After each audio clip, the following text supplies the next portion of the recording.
I actually started Practical AAC with my dear friend and colleague, Dr. Robin Parker, right at the end of about 2011. And Dr. Parker passed away in 2014, but we had 20 years of friendship and collaboration, and we shared a passion for severe communication impairment and AAC.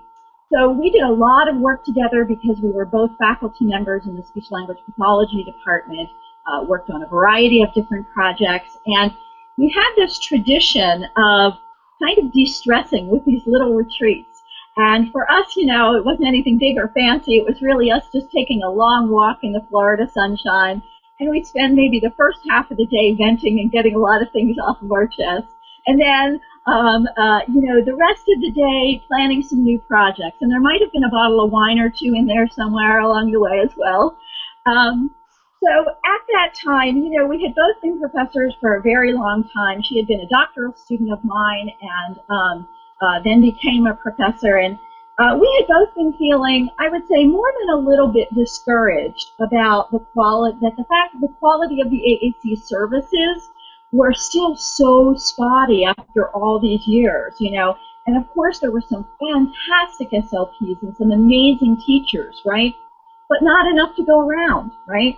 The good ones were too busy, and quite honestly, the not-so-good ones were doing some damage. And it seemed to us that too many folks that had significant communication challenges were not getting what they needed, and that was stressing us out to no end. And just when we would get to a point where we had sort of calmed down, something good had happened, we would get yet another call from a panicked family with a 14-year-old nonverbal kid who had never had any decent AAC, and we're like, really, people, in all these years, nobody could have gotten it together so that this kid had some communication.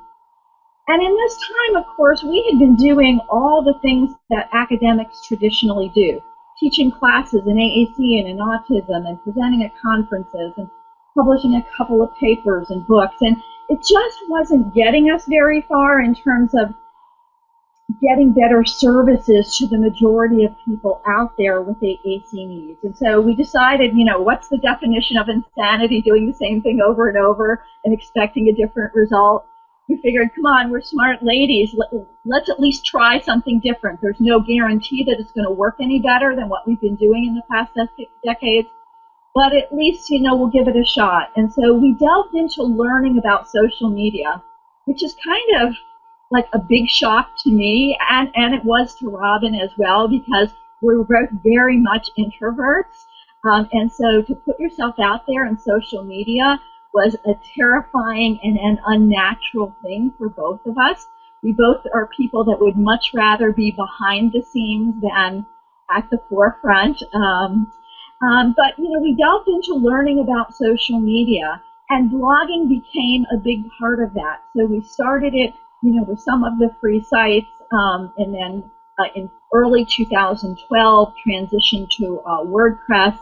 And now Practical AAC has been around for a while, and I'm very determined to keep up Dr. Parker's legacy. It seems to be making an impact that we weren't making with more traditional academic venues. And at this point, Practical AAC, we've got about 1,200 posts behind us, and it's been a lot of fun. But that's a little bit about the history, Ajit.